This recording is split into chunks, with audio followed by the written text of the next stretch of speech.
Bom dia, meus irmãos. Eu peço por gentileza que você abra comigo a sua Bíblia no Evangelho de João, capítulo 8, do versículo 1 ao 11. Adentramos hoje, pela graça de Deus, nesse 8º capítulo. Nós estamos diante de uma história de perdão e misericórdia. Sendo assim, nós estamos diante de algo que vai fazer você lembrar da sua própria história. Porque um dia, assim como essa mulher, você também foi alcançado com o perdão de Cristo e com a misericórdia dele. Com a palavra do Senhor aberta, vamos à leitura. Eu vou ler a partir do versículo 53 do capítulo 7, tá bom? Então cada um foi para a sua casa. Jesus, porém, foi para o Monte das Oliveiras. Ao amanhecer, ele apareceu novamente no templo, onde todo o povo se reuniu ao seu redor, e ele se assentou para ensiná-lo. Os mestres da lei e os fariseus trouxeram-lhe uma mulher surpreendida em adultério. Fizeram-na ficar em pé diante de todos, e disseram a Jesus: Mestre, esta mulher foi surpreendida em ato de adultério. Na lei, Moisés nos ordena apedrejar tais mulheres. E o Senhor o que diz? Eles estavam usando essa pergunta como armadilha, a fim de terem uma base para acusá-lo. Mas Jesus inclinou-se e começou a escrever no chão com o dedo.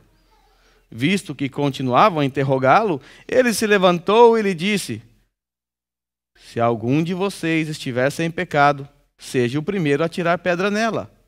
Inclinou-se novamente e continuou escrevendo no chão. Os que ouviram foram saindo um de cada vez, começando pelos mais velhos. Jesus ficou só com a mulher em pé diante dele. E então Jesus pôs-se em pé e perguntou-lhe: Mulher, onde estão eles? Ninguém a condenou? Ninguém, Senhor, disse ela. Declarou Jesus: Eu também não a condeno. Agora vá e abandone a sua vida de pecado. Pode tomar o seu assento, por gentileza. Meus irmãos, nós estamos diante de uma das histórias mais conhecidas da palavra de Deus.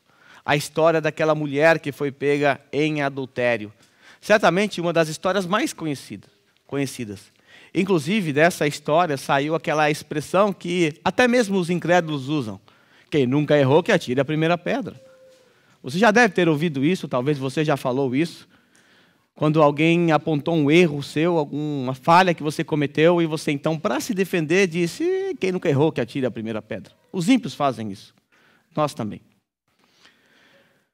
Mas, na verdade, quando nós olhamos para esse texto, nós não percebemos que essa expressão ela foi usada numa tentativa de autodefesa.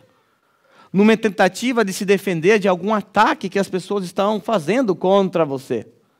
Na verdade, ao olhar para esse texto, nós vamos perceber que ali há uma demonstração de amor e de misericórdia, não de autodefesa. É verdade, irmãos, que a maioria das pessoas que usam essa expressão só usam para se autodefenderem de acusações contra as pessoas. Geralmente são pessoas que erram, mas que não admitem seus erros e não permitem que outras pessoas coloquem o dedo em suas feridas. Então elas levantam o escudo do quem nunca errou, que atire a primeira pedra. Mas como eu disse, essa expressão ela foi cunhada numa demonstração de misericórdia, não de autodefesa. Sendo assim, irmãos, nós estamos diante de uma das histórias mais fantásticas e lindas da palavra de Deus. Uma história que mostra o lado misericordioso do nosso Senhor, que mostra a graça do nosso Senhor para com uma mulher pecadora. Além, claro, de demonstrar nesse texto a sabedoria divina de Jesus, quando ele consegue fugir de mais uma armadilha montada ou armada pela elite religiosa. Nós vamos perceber tanto o amor, tanto a misericórdia, quanto a sabedoria do nosso Senhor Jesus Cristo. Meus irmãos, os judeus estão tramando uma armadilha, uma arapuca para pegar Jesus. Nós temos visto que desde lá do capítulo 5, após o Senhor Jesus ter ido para uma festa, a festa da Páscoa, lá na Judéia, nós temos visto que após ele curar um paralítico lá no tanque de Betesda, e mandá-lo carregar a sua maca no sábado. Por conta disso, desde esse episódio, os judeus começaram a nutrir um ódio mortal contra Jesus e começaram a tramar a sua morte. Começaram a persegui-lo, buscando meios para enredá-lo. E aí nós chegamos no capítulo 6, o Senhor Jesus lá na Galileia, depois de ficar um tempo, quase um ano recluso da Judéia por conta dessa perseguição, nós percebemos que lá o Senhor Jesus então resolve multiplicar pães e peixes, alimentando uma multidão de quase 20 mil pessoas, algo fantástico. Mas no outro dia, quando o Senhor estava lá numa sinagoga, na Galileia, ensinando, de repente o Senhor Jesus disse que era necessário comer a sua carne e beber o seu sangue. Pronto, agora também os judeus da Galileia viraram as costas para Jesus e começaram a persegui-lo também. E aí nós entramos no capítulo 7, o qual eu terminei na semana passada. Nós percebemos que essa crise entre Jesus e a elite religiosa começou a se escalar ainda mais. Lá no capítulo 7, é o retorno de Jesus a Jerusalém depois da cura do paralítico. Quase um ano depois, uns 6, 7 meses depois, Jesus volta mais uma vez a essa festa. E o que Jesus faz? Na metade da festa, ele simplesmente vai no pátio do templo. Eu tinha 2 pátios, um na esquerda e à direita. Ele vai em um desses pátios, se assenta junto com um monte de pessoas, num lugar onde ficavam os mestres ensinando os seus discípulos, vários rabis de várias classes, ou de várias escolas rabínicas. E aí Jesus está lá ensinando. Isso chamou a atenção da elite religiosa. Por quê? Porque as pessoas ficaram admiradas com o seu ensino. Como pode esse homem ensinar, sendo que ele nunca participou de uma classe de EBD dos rabinos? Como que pode ele ter tanta sabedoria assim? Isso chamou a atenção. Bem, nós sabemos que isso não é uma boa coisa. Principalmente para a elite religiosa. Isso acendeu ainda mais a ira nos corações deles. Por quê? Porque Jesus estava alcançando cada vez mais popularidade. Ainda que muitos viraram as costas para Jesus lá no finalzinho do capítulo 6. Mas aqui, novamente, no templo, conforme nós vimos no começo do capítulo 7, aquela multidão e os religiosos estavam esperando a chegada de Jesus. Ele era o aguardado, as pessoas queriam ouvi-lo mais uma vez. Então havia uma expectativa e a popularidade só crescendo, e agora o seu ensino começa a alcançar os corações. Ele ensina melhor do que os mestres que estão à sua volta. Evidentemente, isso não deu muito certo. A elite religiosa ficou, então, indignada. E até alguns da multidão também se incendiaram contra Jesus ali, se levantaram contra Jesus, tentaram prendê-lo, mas não conseguiram, porque a hora de Jesus ainda não era chegada.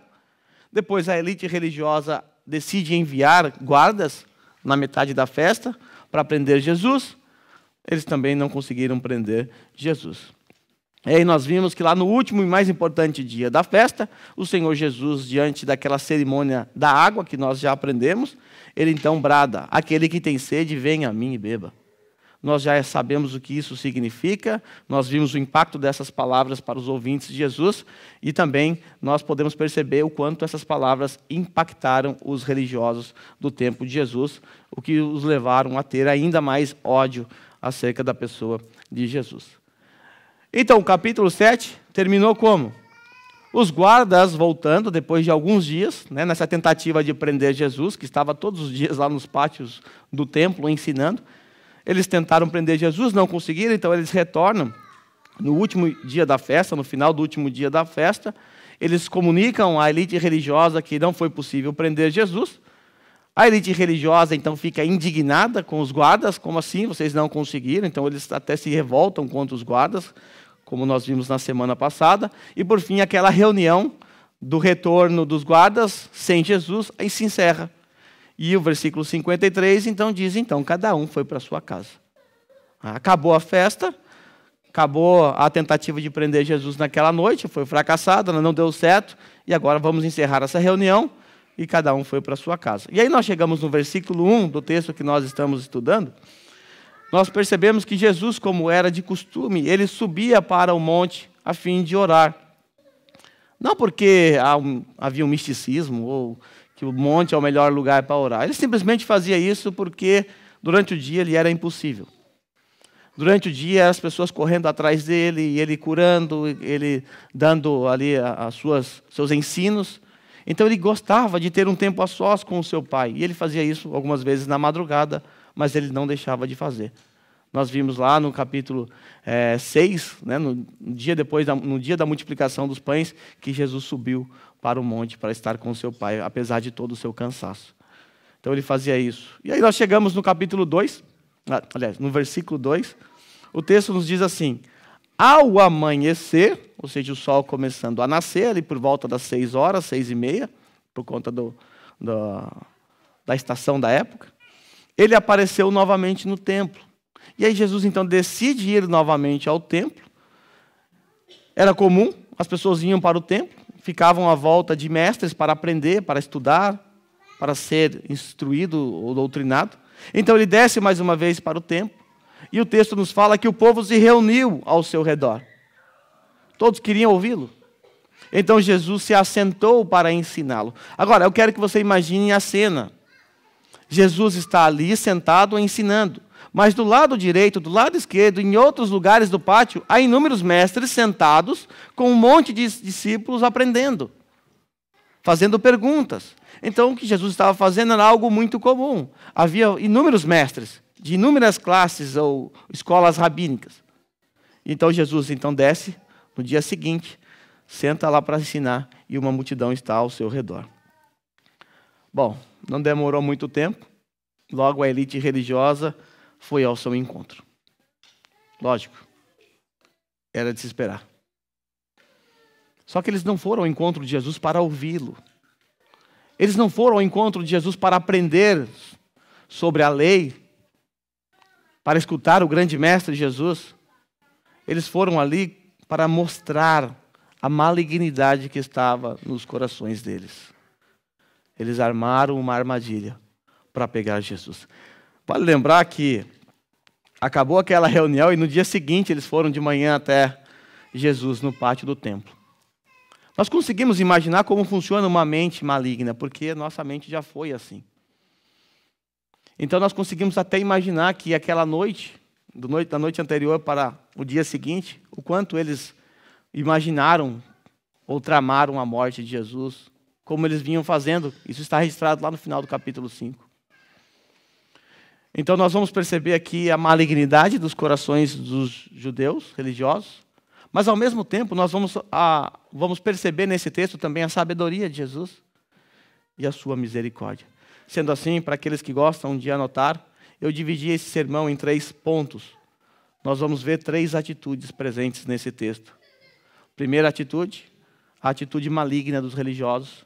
Depois a atitude sábia de Jesus. E por fim, a atitude misericordiosa do nosso Senhor. Vamos então começar com a malignidade. A malignidade está expressamente clara no versículo 6. Principalmente na parte que está em vermelho aí para vocês. Diz que eles estavam usando essa pergunta como armadilha a fim de terem uma base para acusá-los. Eles fizeram uma pergunta para Jesus. Mas não era uma pergunta sincera, não era uma pergunta para sanar as suas dúvidas. Era uma pergunta que tinha por detrás uma intenção expressamente maligna. Eles estavam usando essa pergunta como armadilha. Esse é um comentário que João fez dessa situação. Eles queriam enredar Jesus. Armaram uma arapuca para Jesus. Eles queriam que Jesus caísse ou tropeçasse em suas palavras para que eles pudessem acusá-lo.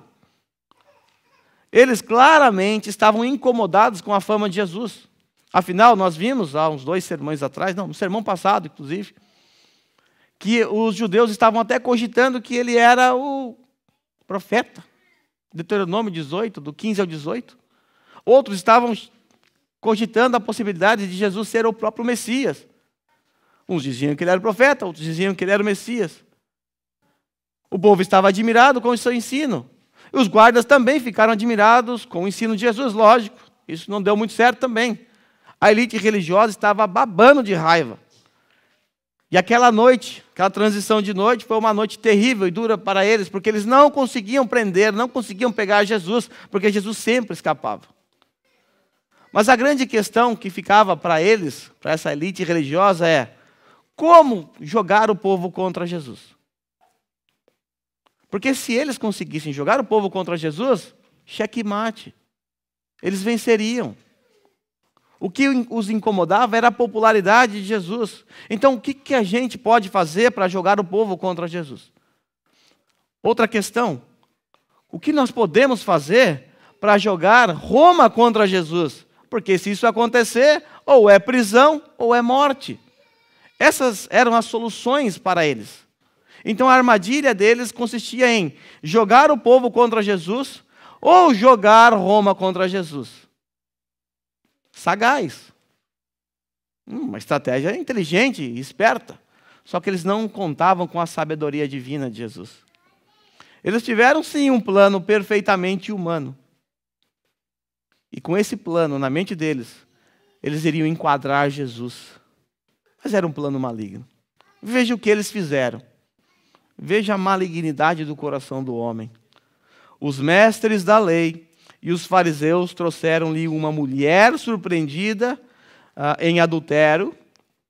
Então eles vieram trazendo ela, arrastando. Fizeram-na ficar em pé diante de todos. Lembra aquela cena? Todos sentados, ouvindo cada qual o seu mestre. Então eles vieram arrastando aquela mulher num ambiente em que está todo mundo sentado. Evidentemente, todos pararam para olhar essa cena. Porque essa era a intenção maligna deles. A princípio, atrair atenção para o caso. Era importante para eles que todos voltassem os olhos para Jesus nesse momento. Porque, afinal, isso fazia parte do plano. Essa era a armadilha. Então, fizeram essa mulher ficar em pé diante de todos. E quando as atenções se voltaram para Jesus, então eles disseram assim: Mestre, esta mulher foi surpreendida em ato de adultério. Chamaram Jesus de mestre, apesar de não considerá-lo como tal. Era apenas uma falsidade, uma hipocrisia da parte deles. Agora, vale lembrar que nós estamos no contexto do capítulo 7. Ou era o último dia da festa, ou era o encerramento da festa. E essa festa era uma festa muito alegre. 7 dias de celebração intensa. Era a festa das cabanas, onde os judeus habitavam em cabanas em torno ao redor do templo, ou em cima de suas próprias casas, montavam tendas e ficavam ali durante a semana. E essa mulher exagerou demais nessa festa e acabou por ceder ao pecado do adultério. Ela fez isso enquanto a festa era celebrada e, de alguma forma, eles descobriram, pegaram ela no ato e lá está essa mulher, na frente de todos. Nós sabemos que a lei ela é rigorosa com relação ao adultério. Agora, não pensem vocês que estava no coração da elite religiosa simplesmente defender a lei, proteger a lei e fazer com que a lei fosse aplicada corretamente. Que era isso que eles deveriam fazer. Afinal, estavam ali também mestres da lei, pessoas que conhecem muito bem a lei. Mas a única intenção deles, na verdade, não era fazer com que a lei fosse obedecida. Não era salvaguardar a santidade de Deus. A única preocupação deles era, ao usar aquela mulher de maneira cruel, apanhar Jesus, fazer com que ele mordesse a isca. Aquela mulher era apenas uma isca que eles haviam lançado para que Jesus caísse nela. Note a crueldade deles. Eles foram muito cruéis com aquela mulher. Eles apanharam essa mulher lá no ato de adultério, foram arrastando ela até o pátio do templo, como eu disse anteriormente. Estava lá todo mundo sentado, agora está todo mundo olhando, os ensinos pararam de acontecer, porque afinal, um escândalo está acontecendo, uma multidão então para e começa a olhar para aquela cena. E o texto nos diz que eles obrigaram essa mulher a ficar em pé. Ou seja, eles tiveram que pegar essa mulher e levantá-la. Um escárnio. Todos vendo aquela mulher em pé. Todos vendo a mulher em pé. Eles atraíram a atenção de todos para ela. Mas não era ela o foco da atenção deles. Era Jesus. Eles queriam que as pessoas olhassem para onde Jesus estava. Porque a armadilha era para Jesus e essa mulher era apenas uma isca. Uma vez que a atenção foi atraída para Jesus, então a elite religiosa se dirigiu a Jesus. Olha como eles são sagazes. Agora está todo mundo olhando, fizeram aquela bagunça toda, e agora chegou a hora de fazer a pergunta para Jesus. Mestre, Esta mulher foi surpreendida em ato de adultério. Na lei, Moisés nos ordena apedrejar tais mulheres. E o Senhor, o que diz? Aqui está a armadilha montada. A armadilha está posta diante de Jesus nesse momento. Se Jesus responder que essa mulher deve ser perdoada e livre do apedrejamento, sabe o que vai acontecer com Jesus? Será acusado de violar a lei de Moisés. Porque a lei de Moisés ordena que em tais casos houvesse a pena capital, a morte. Se Jesus simplesmente dissesse assim: vá em paz, mulher. Fique tranquilo, vocês não devem apedrejá-la. Vocês devem perdoá-la. Então, automaticamente, os judeus conseguiriam um trunfo. Está vendo esse homem aqui que vocês tanto seguem? Ele está dizendo que devemos violar a lei de Moisés. Ele mesmo não obedece à lei de Moisés. Como é que vocês podem dar ouvidos a esse homem? Mas se por outro lado, Jesus afirmasse que aquela mulher deveria ser apedrejada, que a lei deveria ser aplicada a ela naquele momento, sabe o que ia acontecer? Os judeus prestariam uma queixa contra Jesus ao Império Romano, porque somente o Império Romano poderia acusar, julgar, acusar e sentenciar e aplicar a pena capital. Você deve se lembrar que o Senhor Jesus, apesar dos judeus serem culpados da morte de Jesus, conforme a Bíblia mesma diz, quem executou ou quem aplicou a pena capital? Os romanos. Jesus foi julgado por Pôncio Pilatos, governador da Judéia. Os romanos mataram Jesus, é verdade. Por quê? Porque Roma dominava sobre Israel. E Roma não permitia que ninguém executasse a pena capital, nem tampouco que o julgamento realizado pelos judeus fosse aceito. Só era aceito se Roma batesse o martelo. Então, se Jesus manda executar essa mulher, está vendo? Esse Jesus, ele é inimigo de Roma, ele é inimigo de César. Ele não pode sentenciá-la dessa forma. Ele está dizendo que ela está condenada e, ok, vamos apedrejar essa mulher. Ele deu uma sentença, ele não pode fazer isso. Então Jesus estaria diante de mais uma pegadinha aqui. Se ele condenar essa mulher ao apedrejamento, ele estará com problemas com Roma. Se ele perdoar essa mulher, como ele fez inúmeras vezes ao longo da sua história, agora ele terá problema com os judeus que estão à sua volta. A armadilha está armada. Uma armadilha inteligente, diga-se de passagem. Mas agora, como o Senhor se sairá dessa? A princípio, o Senhor Jesus não deu a mínima para a questão. Ele nem deu a mínima para a questão. Ele estava lá, percebeu a intenção dos corações deles. Evidentemente, o Senhor Jesus viu toda aquela cena.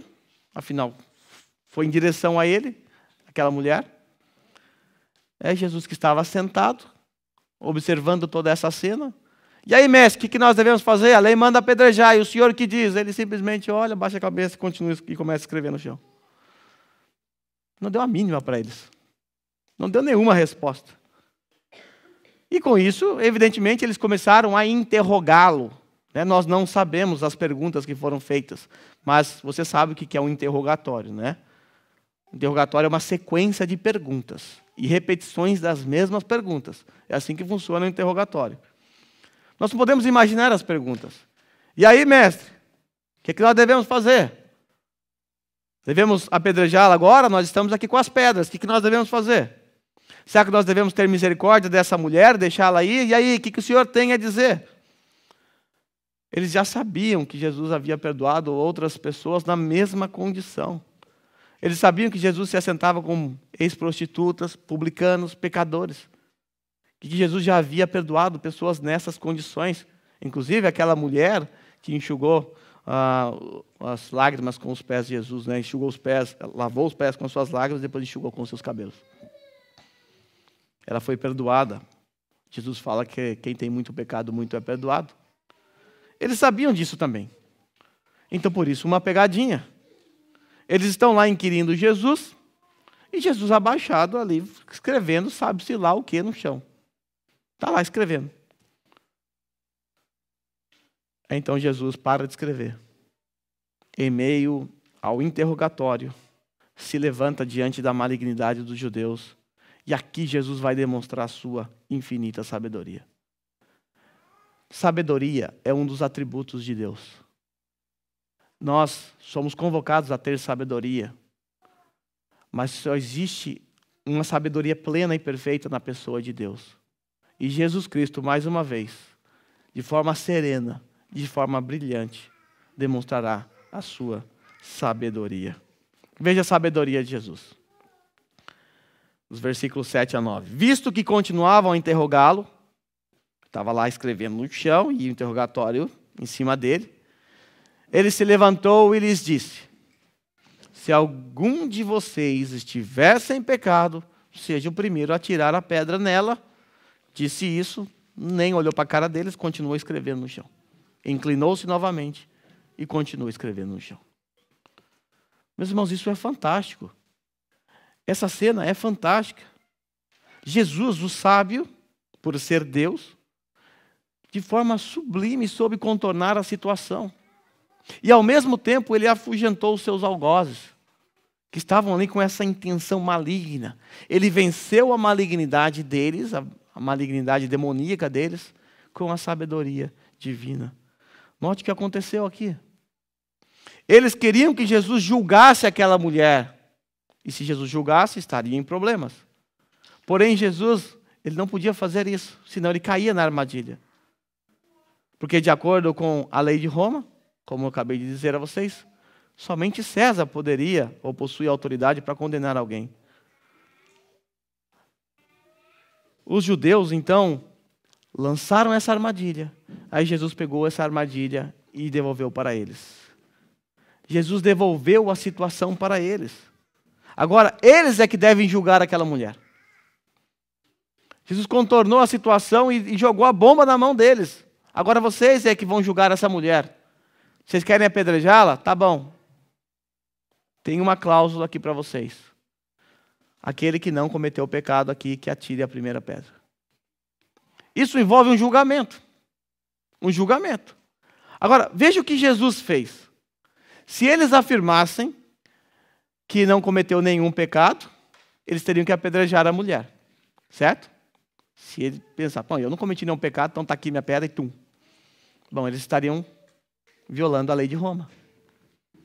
Por outro lado, se eles não apedrejassem essa mulher, eles teriam que admitir que são pecadores, tanto quanto ela. Agora Jesus armou uma armadilha para eles. Eles que queriam envergonhar Jesus diante da multidão, através dessa pegadinha, saíram envergonhados. Saíram sem resposta. Eles então armaram essa armadilha, e agora Jesus devolve essa armadilha. E aí, o que vocês vão fazer? Vão apedrejar essa mulher? Ou vocês não farão isso? Se não fizer, estarão assumindo que vocês são pecadores também. Agora o problema está nas mãos deles. E eles precisam resolver. A sabedoria de Jesus os colocou numa sinuca de bico. Agora eles não têm para onde correr. E o texto nos mostra que, por não ter respostas, o que eles fizeram? Saíram, um a um, começando pelo mais velho. O mais velho na cultura judaica é o mais sábio.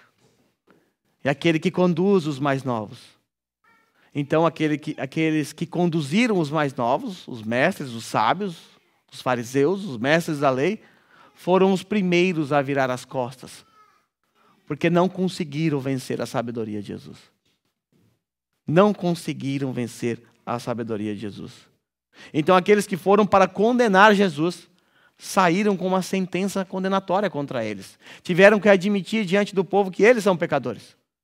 Aqueles que armaram para confundi-lo, para confundir Jesus, saíram confundidos com a sabedoria de Jesus.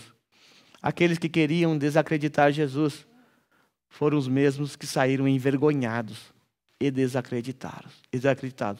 Chamaram a atenção para Jesus, porque imaginavam dar um espetáculo. É agora que nós vamos pegar Jesus. E é importante que todos vejam. Então chamaram a atenção, ligaram as luzes para Jesus. Por fim, Jesus virou o holofote para eles. e os envergonhou. Tiveram que sair em silêncio, porque não puderam vencer a sabedoria do Deus sábio, Jesus. Nós podemos claramente imaginar o silêncio sepulcral que aconteceu naquele momento. Um silêncio absoluto.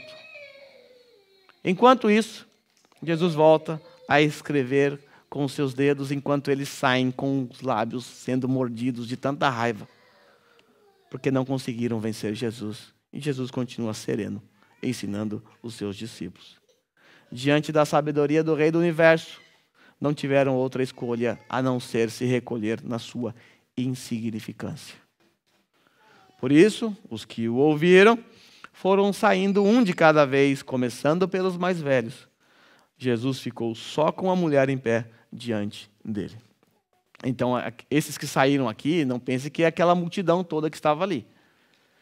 Quem saiu aqui na cena foram os religiosos que foram ali para acusar Jesus. Aí ficou Jesus com aquela mulher em pé na sua frente, ele abaixado, escrevendo no chão.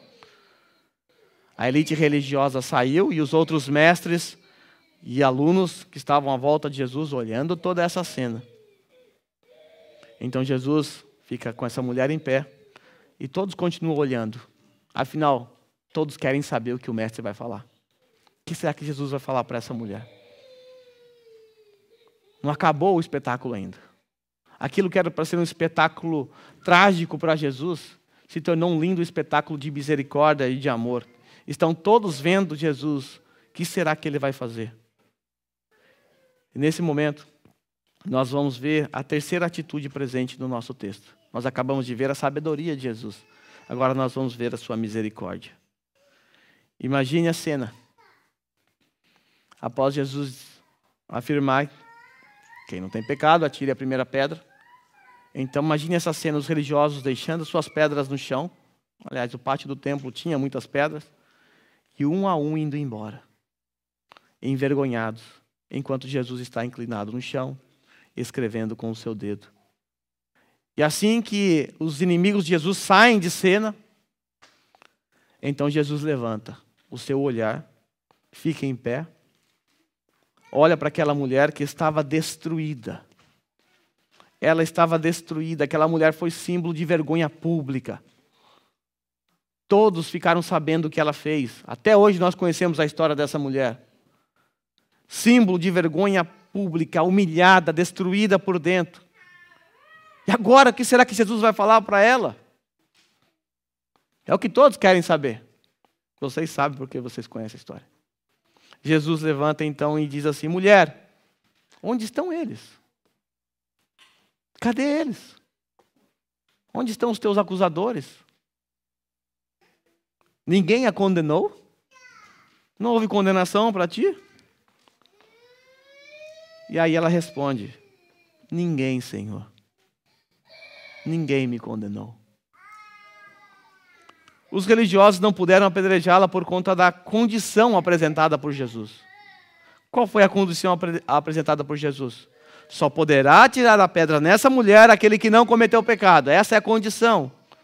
Agora, sendo assim, Jesus naquela cena era o único naquele recinto e em todo o mundo que poderia claramente tacar uma pedra na cabeça daquela mulher e executá-la. Porque Jesus, ele se enquadra perfeitamente na condição que ele mesmo colocou: aquele que não tem pecado, que atire a primeira pedra. Então, o único que poderia apedrejar aquela mulher, não fez. Jesus não condena aquela mulher. Jesus dá uma linda resposta: eu também não a condeno. Esta é a palavra mais importante desse texto. Mais importante para nós. Porque um dia também o Senhor Jesus Cristo se virou para nós e disse a mesma coisa: eu não te condeno. Quando estava estudando essa história durante a semana, eu pude olhar para a minha história. Eu pude me ver ali. Eu pude me lembrar do dia em que Jesus me disse a mesma coisa: eu não te condeno. Eu tenho certeza absoluta que você também pode se lembrar da sua história. Em algum momento da sua vida, o Senhor Jesus demonstrou misericórdia para com você. A nossa história também é a história de misericórdia. Porque nós merecíamos muito mais, mas muito mais do que um simples apedrejamento. Nós merecíamos algo pior do que isso. Nós merecíamos o inferno, nós merecíamos o juízo de Deus. Ao invés disso, quando estávamos prestes a nos assentar no banco dos réus, para ser condenado, julgado, o juiz, vestindo o seu talar negro, ele se levantou, veio em nossa direção e perguntou: onde estão os seus acusadores? Onde estão? Nós olhamos para o lado e não vimos ninguém. Já não havia mais ninguém para nos condenar ou para nos acusar. Foi então que esse sábio juiz, enquanto estávamos no banco dos réus, com a sentença condenatória sobre as nossas cabeças, foi nesse momento então que o justo juiz, ele se levantou, caminhou até a nossa direção e disse: eu também não o condeno. Irmãos, como são doces essas palavras. Essa é a palavra que a gente deve guardar na nossa mente durante essa semana. O Senhor Jesus não te condenou, apesar de você merecer. Nós éramos bem piores do que aquela mulher, com certeza. Talvez fizemos coisas piores do que ela. Mas o Senhor um dia, o justo juiz, não nos condenou. Ele nos disse: eu também não condeno. Palavras doces. Merecíamos a condenação, ele nos considerou inocentes. Merecíamos o rigor da lei, ele nos deu o seu infinito amor. Merecíamos o inferno, ele nos deu o céu. Esse é o sublime Redentor. Talvez, olhando para essa história, você tenha tido a impressão de que Jesus fez algo errado aqui. Porque a lei exigia que aquela mulher morresse. Então, se a lei fosse executada, aquela mulher deveria de fato morrer. Mas Jesus não a matou e tampouco ordenou que ela fosse apedrejada naquele momento. Será que Jesus agiu de forma justa com relação à lei? Será que Jesus aqui teria violado a lei ao não condenar aquela mulher? Afinal, a lei exige a morte. E aquela mulher saiu viva. E agora? Como resolver esse problema? Porque se não houver a morte, então a lei não foi executada. É preciso que aquela mulher morra. É preciso que alguém morra nessa história. E aquela mulher saiu ilesa. Agora é importante se lembrar, irmãos, que os pecados daquela mulher foram de fato os penalizados. Houve uma morte. Não foi a morte daquela mulher. Foi a morte de Jesus Cristo, que mais para frente morreria, naquela cruz de horrores. Jesus foi condenado no nosso lugar. Por isso, não há morte para nós.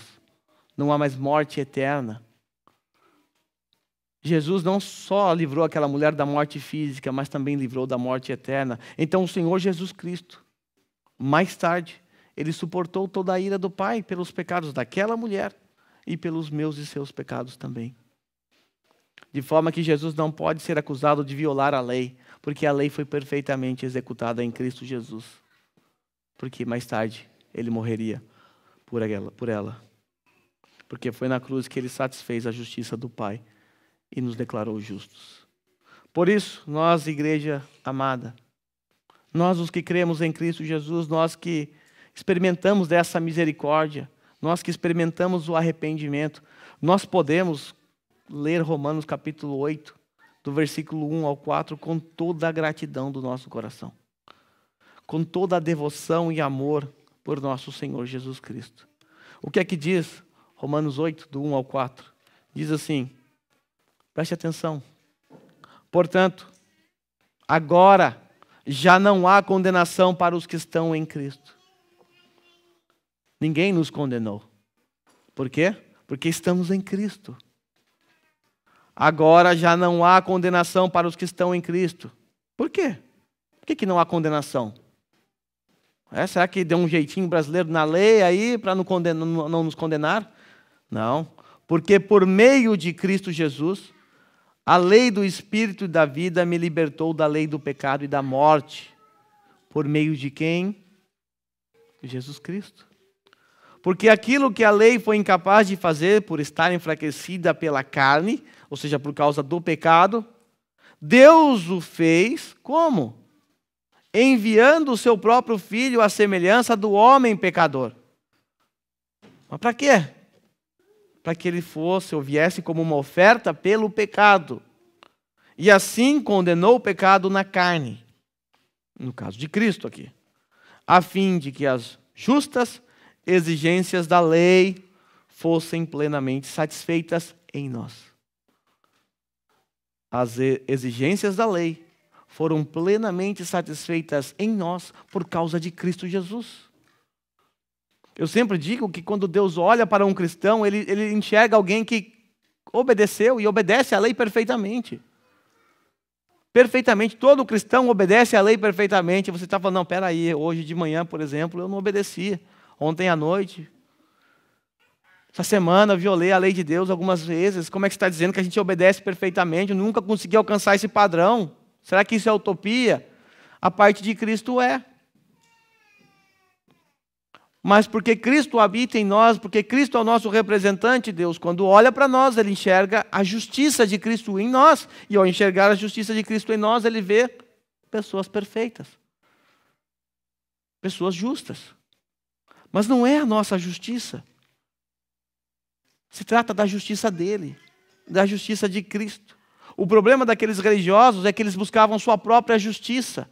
Mas eles estavam diante do único homem que poderia satisfazer as justiças. A justiça é exigida pela lei. A justiça de Deus. Mas mesmo assim, decidiram tramar uma armadilha contra ele. Então, a fim de que as justas exigências da lei fossem plenamente satisfeitas em nós, que não vivemos segundo a carne, mas segundo o Espírito. Eu quero dar um destaque nessa parte final. O Senhor nos livrou da condenação, Ele satisfez a ira do Pai, as exigências da lei também. Mas para que tudo isso? Havia um propósito no fim das contas. Paulo diz para que nós, aqui, que não vivemos segundo a carne, mas segundo o Espírito. Ou seja, viver em novidade de vida. Paulo está dizendo que tudo isso aconteceu para que no final das contas, aqueles que foram alcançados por essa justiça pudessem viver não segundo a sua carne, mas segundo o Espírito. Então observe essa parte final. E agora olhe para aquilo que Jesus disse para aquela mulher adúltera. Se a gente não tivesse a parte final da conversa de Jesus com aquela mulher, nós poderíamos, assim como alguns pensam às vezes, de forma equivocada, que Jesus simplesmente passou a mão na cabeça daquela mulher. Simplesmente liberou alguém que deveria ser apedrejado. É como se Jesus não levasse em conta o pecado daquela mulher que tinha cometido adultério. Jesus simplesmente dissesse assim, vai mulher, você está perdoada, eu não te condeno, vai viver a sua vida tranquila. Vai viver a sua vidinha, vai. Eu não estou preocupado que não com seus pecados. Hoje eu decidi aqui que eu vou demonstrar somente a minha misericórdia, meu amor, não vou te condenar não, vai embora. Se Jesus fizesse isso, de fato ele estaria passando a mão na cabeça daquela mulher, passando a mão no pecado dela. E muitas pessoas pensam que crer na doutrina da eleição, crer na doutrina da soberania de Deus, implica em viver vidas porcas, imundas, porque afinal eu estou eleito mesmo, eu estou salvo, então eu vou viver de qualquer jeito. Você não vai ver nada disso na Bíblia. Isso é invenção da cabeça de alguns que não querem entender o que a Bíblia diz. O que foi que Jesus disse a essa mulher adúltera no final? Veja os versículos 10 e 11. Mulher, onde estão eles? Ninguém a condenou? Ninguém, Senhor, disse ela. Declarou Jesus, eu também não a condeno. Agora vá e a abandone. Abandone a sua vida de pecado. Nós encontramos aqui uma das características da verdadeira conversão. Como é que a gente sabe que alguém de fato se converteu de verdade? Basta observar como essa pessoa luta contra o pecado. Existe uma luta intensa entre a vida que essa pessoa vive agora e a vida que ela vivia antes? Ou está tudo igual, ela só colocou uma roupagem de crente, começou a ir na igreja, está andando com uma Bíblia debaixo do braço, o pecado não a incomoda. Se isso acontece, bom, pode suspeitar dessa conversão. Porque uma das características da conversão é a luta contra o pecado. É você não ter mais aquela alegria ou aquela consciência tranquila quando você peca. Ainda que, por vezes, a sua consciência vai ficar cauterizada e você nem vai perceber ou nem vai sentir o peso do pecado sobre a sua vida. Né? O Augusto Nicodemos diz que o papel do pastor é não deixar os crentes pecar em paz. Né? Então, por isso que a palavra de Deus o tempo inteiro vai nos fazer lembrar de que nós precisamos lutar contra o pecado, porque quando os pastores sobem para pregar, geralmente é isso que se diz. Agora, é verdade que nós ainda pecamos, não é? Quem nunca pecou, que atire aqui a primeira Bíblia. É verdade que nós pecamos, mas o pecado em nossas vidas deve ser um mero acidente, deve ser um percurso, um deslize de percurso. A nossa consciência deve doer, nosso coração deve ficar afligido quando pecarmos. Nós precisamos encarar o pecado mais a sério. Nós não podemos brincar com a força do pecado. Nós devemos lutar, claro, com a força do Espírito Santo contra nossos pecados. Um dia, quando o Senhor nos chamou e disse, eu não te condeno, Ele também disse, agora vai, não peques mais. Abandone essa vida porca e imunda que você está vivendo até esse presente momento. Mas o bom da bondade de Deus é que Ele nos deu armas para essa batalha. Deus nos deu ferramentas para lutar contra o nosso próprio pecado. Uma das ferramentas é a sua palavra. Lembra do salmista? Escondi a tua palavra no meu coração para não pecar contra ti. Para não pecar contra ti. É uma ferramenta que Deus nos deu. Deus nos deu a família da fé. Os irmãos que constantemente estarão lá, nos ajudando na luta contra os nossos pecados, estarão apontando o dedo para nós algumas vezes, mostrando onde erramos. E nós devemos confessar os nossos pecados uns aos outros. Isso é uma ordenança bíblica. Deus nos deu a oração como um instrumento para nos livrar das nossas tentações. Lembra da oração do Pai Nosso? Não nos deixes cair em tentação, mas livrai-nos do mal. Oração, ore, Senhor, não me deixe cair nessa tentação. Me livra. A oração é uma ferramenta. Ele nos deu uma igreja com líderes, que apesar de imperfeitos, prezam e levam a sério a pregação da palavra, visando a unidade do corpo de Cristo, a maturidade, conforme está escrito lá em Efésios. O Senhor também nos deu o Espírito Santo que habita em nós e que nos convence dos nossos pecados. Nós não pecamos sem conhecimento de causa. Nós sabemos exatamente o que nós estamos fazendo. Nosso coração, ele nos acusa, nossa consciência nos acusa. É o Espírito Santo falando conosco.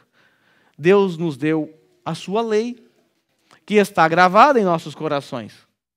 Por isso temos a consciência. Deus nos deu também uma consciência que ora nos acusa. Ora, nós deixamos ela de lado, não permitimos que ela nos acuse. Sendo assim, nós podemos e devemos lutar com todos esses meios contra os nossos pecados. Talvez, durante essa semana, você tenha tropeçado e caído em algum pecado que você tem lutado. Se esse é o caso, eu sei que a sua consciência foi esmagada. Também sei que a vergonha tomou conta de você. Eu também sei que você mal tem força para falar com Deus em oração. Eu sei que a sua vontade é imitar o seu pai Adão e se esconder de Deus, como se isso fosse possível. Também sei que você não sentiu nenhuma vontade de estar aqui hoje. Eu sei que a sua consciência te esmaga, te esmagou e está te esmagando ao ponto de você sentir dores. Também sei que algumas dúvidas brotaram no seu coração. Agora, por que eu sei de tudo isso? Será que é porque essa bola de cristal funciona muito bem? Será que eu tive alguma revelação ontem à noite? Não, sabe por que eu sei de tudo isso? Porque eu sou um cristão. E é exatamente assim que eu me sinto. Quando eu ouço a minha consciência cantar como o galo cantou 3 vezes lá para Pedro. Eu me sinto esmagado. Eu me sinto um lixo. Eu sinto tristeza, vergonha, decepção, fracasso e dúvidas. É assim que eu me sinto. Certamente, nesse momento, enquanto você está caído, você caiu em pecado, você está lá no chão.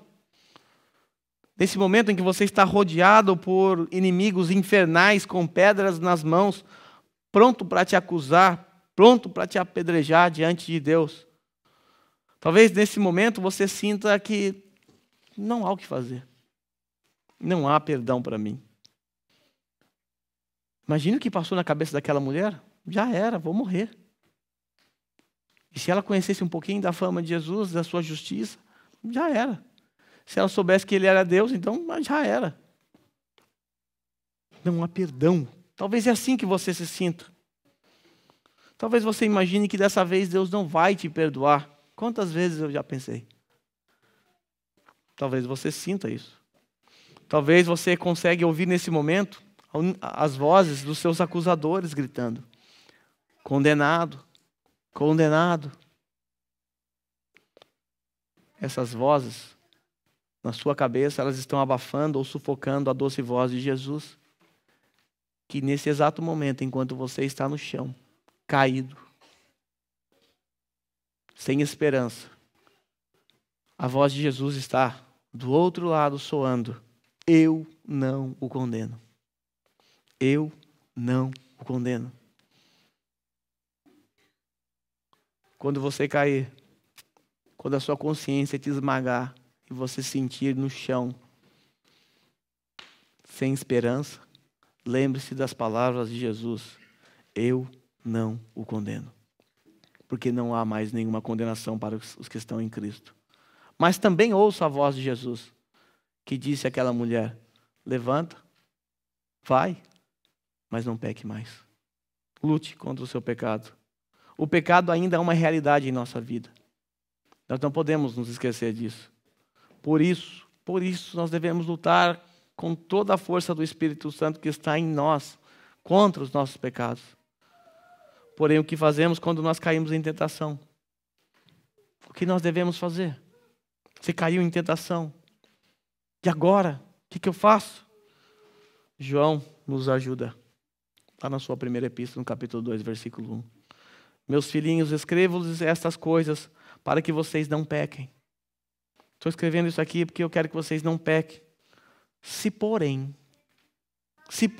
alguém pecar, temos um intercessor ou um advogado junto ao Pai, Jesus Cristo, o justo. Então, irmãos, para nós que cremos em Cristo Jesus, Jesus passa a ser o nosso advogado. Jesus passa a ser o nosso intercessor junto ao Pai. Nós precisamos desse intercessor por causa da nossa condição de pecadores. É verdade que nós somos pecadores, porém, por causa da morte de Cristo, nós fomos redimidos, de forma que nós somos pecadores redimidos. Então, para você que crê em Cristo Jesus, saiba, há para você um advogado, há um intercessor junto ao Pai, o único que poderia atacar pedra em sua cabeça, executar a sua justiça, é aquele que é o seu advogado, que legisla por sua causa, que te defende, que te protege. É aquele advogado que assumiu a sua causa de tal forma que ele foi capaz até mesmo de assumir a sua culpa diante do juiz no seu lugar. É muito bom ser cristão, porque não há nenhuma condenação para nós. Mas, caros amigos, você que ainda não creu em Cristo Jesus, você que ainda não se arrependeu dos seus pecados, saiba que a Bíblia lhe descreve de uma maneira horrível. De acordo com a palavra de Deus, você está morto em seus delitos e pecados. E continuando assim, após você passar dessa para pior, você será julgado como um condenado. Porque você já está condenado. Eu tenho uma notícia triste para te dar. Sua pena é pena eterna. Não é nem perpétua, é eterna. Você passará toda a eternidade ardendo em chamas. Isso porque você não tem quem te defenda. Isso porque você não tem um substituto.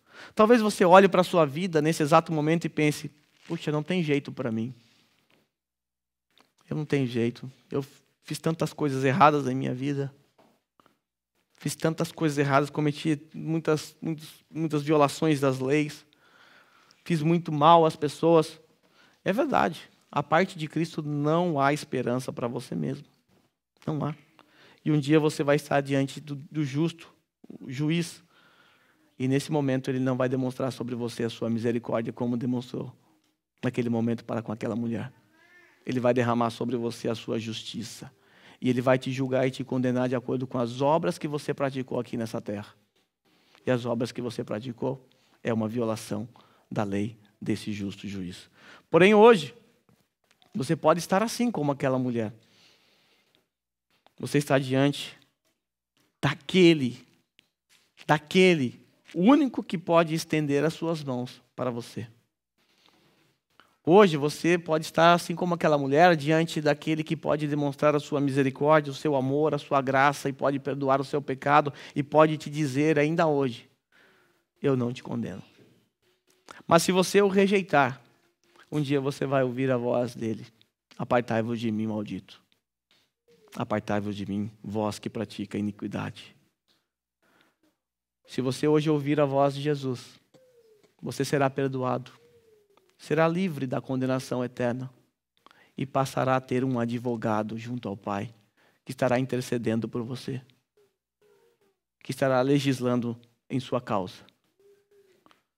Por outro lado, se você não se arrepender, ou seja, continuar obstinado em seus pecados, ao invés de um bom advogado para interceder por você, você vai ganhar um justo juiz, severo e rígido, com uma sentença condenatória contra você. Ao contrário da história que estudamos hoje, você não terá acusadores humanos naquele dia. Você não terá a alta elite religiosa te acusando naquele dia, no dia do julgamento, porque é o próprio Deus que te acusará. E você não terá como escapar. Você não poderá reverter a sua sentença. Tudo que lhe resta, choro e ranger de dentes. Hoje Jesus pode ser o seu advogado. Amanhã poderá ser o seu juiz. Poderá ser o seu juiz. Meus irmãos, vamos nos colocar em pé, vamos orar a Deus nesse momento.